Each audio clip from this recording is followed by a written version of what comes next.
AP ఆర్సెట్ 2021లో qualify అయ్యి ఇంటర్వ్యూకి వెళ్ళే వాళ్ళ ఫైనల్ లిస్ట్ మనకు వితిన్ 1 వీక్లో రాబోతుంది. అయితే ఈ ఫైనల్ లిస్ట్లో ఎవరైతే ఉన్నారో వాళ్ళు మాత్రమే ఇంటర్వ్యూకి వెళ్తారో, రిమైనింగ్ వాళ్ళందరూ not qualified my dear friends. అయితే ఈ ఇంటర్వ్యూ ప్రాసెస్ ఏదైతే ఉందో the most important phase in your PhD admission. ఈ ఇంటర్వ్యూకి మీరు ప్రాపర్గా ప్రిపేర్ అయ్యే వెళ్ళాలి. మీ ఎగ్జామినేషను దాని ప్రిపరేషన్ ఒక పక్క అయితే, దానికన్నా డబుల్ త్రిబుల్ ప్రిపరేషన్ మీరు ఇంటర్వ్యూలో పర్ఫామ్ చేయాలి. ఈ ఇంటర్వ్యూకి మీరు ఒక చిన్న డాక్యుమెంట్ని క్యారీ చేసుకొని వెళ్ళాలి. ఆ డాక్యుమెంటే మీ research proposal. So my dear friends, చాలామంది నెట్ క్వాలిఫై అయ్యి ఉంటారు, జేఆర్ఎఫ్ స్కోర్ చేసింటారు, సెట్ క్లియర్ చేసింటారు, ఎక్స్పీరియన్స్ ఉంటుంది, కానీ వాళ్ళకి రీసెర్చ్ ప్రపోజల్ ఏ రకంగా సబ్మిట్ చేయాలన్న విషయం తెలియక ఇంటర్వ్యూలో రిజెక్ట్ అయిన వాళ్ళు కొన్ని వేల మంది మై డియర్ ఫ్రెండ్స్. సో మీరు ఇంటర్వ్యూకి వెళ్ళక ముందు ఈ గ్రౌండ్ వర్క్ ఖచ్చితంగా చేయాలి. So my dear friends, research రిపోర్ట్లో మనకు చాలా ఇంపార్టెంట్ ఆస్పెక్ట్స్ ఏదైతే ఉన్నాయో అది మీకు హైలైట్ చేస్తానో. దయచేసి ఈ వీడియోని లాస్ట్ వరకు చూడండి, మీకు ఖచ్చితంగా యూస్ఫుల్ అవుతుంది మై డియర్ ఫ్రెండ్స్. రీసెర్చ్ రిపోర్ట్లో హైలైట్ కావాల్సిన ఇంపార్టెంట్ ఆస్పెక్ట్స్ ఏంటంటే, మీ టైటిల్ ఏ రకంగా ఉండాలి అంటే, ఈ టైటిల్ చూసిన వెంటనే అతను ఏం చెప్పాలి అంటే, ప్రొఫెసర్స్ చూసిన వెంటనే మనకు ఏం చెప్పాలి అంటే, చాలా వండర్ఫుల్ టాపిక్ని చూస్ చేసుకున్నాం అంటే ఒక బర్నింగ్ టాపిక్ అయి ఉండాలి. ఇందులో మీ రీసెర్చ్ ప్రాబ్లమ్ని క్లియర్గా ఒక టైటిల్ షేప్కి తీసుకొని రావాలి. ఇది మనకు చాలా చాలా ఇంపార్టెంట్. అది మన ఫస్ట్ పేజ్లో ఉంటుంది మై డియర్ ఫ్రెండ్స్. దాని తర్వాత ఆ పర్టికులర్ కాన్సెప్ట్కి సంబంధించి ఇంట్రడక్షన్, మనకు మరీ ముఖ్యంగా రివ్యూ ఆఫ్ లిటరేచర్ అంటే ఇది సెకండరీ డేటాకి సంబంధించింది అన్నమాట. ఆల్రెడీ ఈ పర్టికులర్ టాపిక్కి సంబంధించి ఎంతమంది అయితే వేరియస్ డిఫరెంట్ యాంగిల్స్లో రీసెర్చ్ చేశారో దానికి సంబంధించి ఇన్ఫర్మేషన్ కలెక్ట్ చేసే ప్రాసెసే రివ్యూ ఆఫ్ లిటరేచర్. ఈ రివ్యూ ఆఫ్ లిటరేచర్ ఎక్కడ దొరుకుతుంది? గూగుల్లో దొరుకుతుందా, లేకపోతే దీనికోసం స్పెసిఫైడ్గా కొన్ని వెబ్సైట్స్ ఉన్నాయా? అసలు మీకు ఎన్ని వెబ్సైట్స్ ఉన్నాయో తెలుసా? రీసెర్చ్ ప్రపోజల్ ఎలా ప్రిపేర్ చేస్తారో తెలుసా? రివ్యూ ఆఫ్ లిటరేచర్లో ఆర్టికల్స్ చదివిన తర్వాత రివ్యూస్ ఏ రకంగా రాస్తారో తెలుసా? ఈ రివ్యూస్ రాసే బేస్ పైన మీరు రీసెర్చ్ గ్యాప్స్ని ఐడెంటిఫై చేస్తారో దాని ద్వారా ఆబ్జెక్టివ్స్ క్రియేట్ చేస్తారన్నమాట. మై డియర్ ఫ్రెండ్స్, ఇది ఒక సిస్టమాటిక్ ప్రాసెస్. మనకు కంప్లీట్ రివ్యూ ఆఫ్ లిటరేచర్ తర్వాత రీసెర్చ్ గ్యాప్స్ని ఐడెంటిఫై చేస్తాం. దాని బేసిస్ పైన ఆబ్జెక్టివ్స్, దాని బేసిస్ పైన variables, measuring scales, testing of hypothesis ఇవన్నీ జరుగుతాయన్నమాట. సో మీ యొక్క ఎబిలిటీ ఏ రకంగా ఉందో చెక్ చేసే ప్రాసెసే ఇంటర్వ్యూ. చాలామంది స్టేట్ టాప్ వచ్చి ఉంటారు, కానీ ఇంటర్వ్యూలో వాళ్ళకి సరిగా చెప్పలేరు. రీసెర్చ్ ప్రపోజల్ అంటే వాళ్ళకి తెలియదు, ఇంటర్వ్యూలో ఏ రకంగా ఆన్సర్ చేయాలి దే డోంట్ నో, అందుకే వాళ్ళు రిజెక్ట్ అయిపోతారు. కానీ ఎవరైతే ఒక మంచి రీసెర్చ్ ప్రపోజల్ ప్రిపేర్ చేసుకుని ప్లాన్డ్గా ఒక మంచి డాక్యుమెంట్ రెడీ చేసి ప్యానల్లో ఎంతమంది అయితే కూర్చున్నారో వాళ్ళందరికీ ఈ డాక్యుమెంట్ ఇస్తే వాళ్ళు ఇండివిజువల్గా ఆ డాక్యుమెంట్ చెక్ చేసి దానిపైన క్వశ్చన్స్ రైస్ చేస్తారో, మీరు ఆ క్వశ్చన్స్ కరెక్ట్గా ఆన్సర్ చేస్తే పిహెచ్డి సీట్ కన్ఫామ్.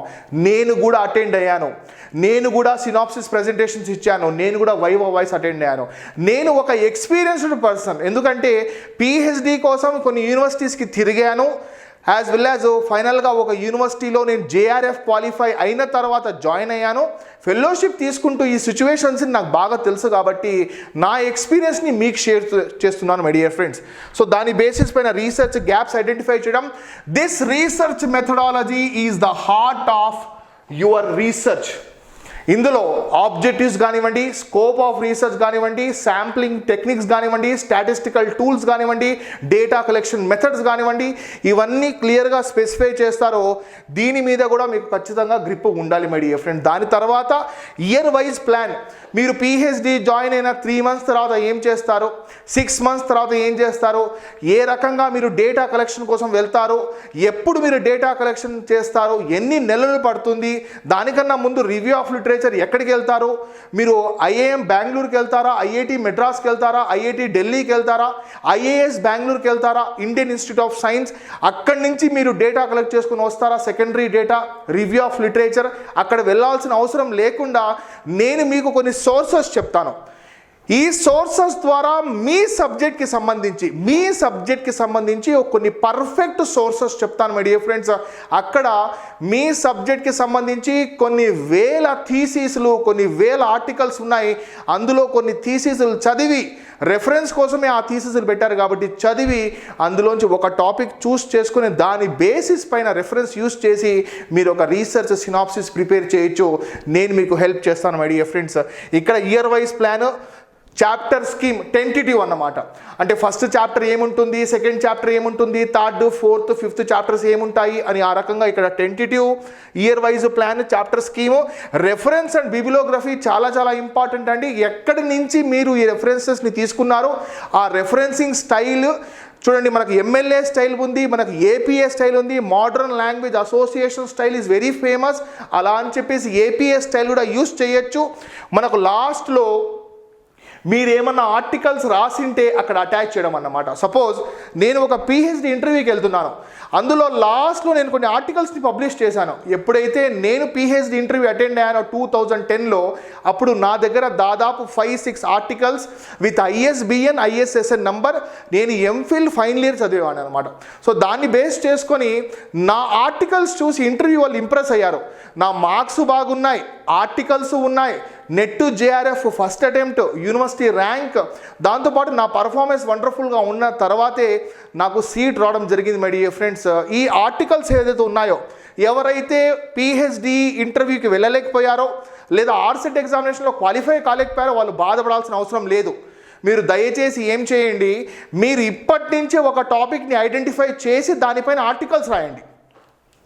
నేను హెల్ప్ చేస్తాను, రీసెర్చ్ పేపర్ ఎలా రాయాలో నేను చెప్తాను. సో ఇక్కడ మీరు ISBN ISSN ఆర్టికల్స్ రాస్తే ఫ్యూచర్లో మీరు పిహెచ్డి ఇంటర్వ్యూకి వెళ్ళినప్పుడు ఈ ఆర్టికల్స్ని సినాప్సిస్ లాస్ట్లో, అంటే ఇక్కడ లాస్ట్లో అటాచ్ చేస్తే అది చూసి వాళ్ళు ఇంకా ఇంప్రెస్ అవుతారు. ఇతను ఈ క్యాండిడేట్ ముందే ఆర్టికల్స్ రాసి ఒక ప్రీ ప్లాన్గా వచ్చాడు కాబట్టి ఇతనికి రీసెర్చ్ మీద ఆల్రెడీ కొంచెం ఎక్స్పీరియన్స్ ఉంది, ఇటువంటి వాళ్ళకే సీట్ ఇవ్వాలి అని చెప్తారు. This is very very important. So ఇదంతా ఒక కంప్లీట్ ప్యాటర్న్లో మెన్షన్ చేసి ఈ రకంగా బుక్ తయారు చేసి, చిన్న బుక్ ఒక 20 pages 30 pages even less than that తయారు చేసి వాళ్ళకి ఇస్తే వాళ్ళు చూసి దానిపైన క్వశ్చన్స్ రైజ్ చేస్తారు. ఈ రీసెర్చ్ ప్రపోజల్ ప్రిపేర్ చేయడం అన్నది చాలా ఇంపార్టెంట్ మై డియర్ ఫ్రెండ్స్. నేను రీసెర్చ్ ప్రపోజల్ ఏ రకంగా ప్రిపేర్ చేయాలి ఆ విషయం పైన ఒక 1 hour వర్క్షాప్ ఆర్గనైజ్ చేస్తున్నాను. అన్అకాడమీ యాప్ని డౌన్లోడ్ చేసుకొని ఈ వీడియో లింక్లో, ఈ వీడియో డిస్క్రిప్షన్లో ఒక లింక్ ఉంది, దానిపైన క్లిక్ చేయండి, లైవ్ క్లాస్ అటెండ్ అవ్వండి. ఈరోజు అంటే December 13th, ఈరోజు December 14th నేను ఒక క్లాస్ తీసుకుంటున్నాను, రీసెర్చ్ ప్రపోజల్ ఏ రకంగా ప్రిపేర్ చేయాలి అని. రేపు ఇంటర్వ్యూలో అడిగే క్వశ్చన్స్కి సంబంధించి ఇంకొక క్లాస్ తీసుకోబోతున్నాను, completely free class my dear friends. Take this as my gift.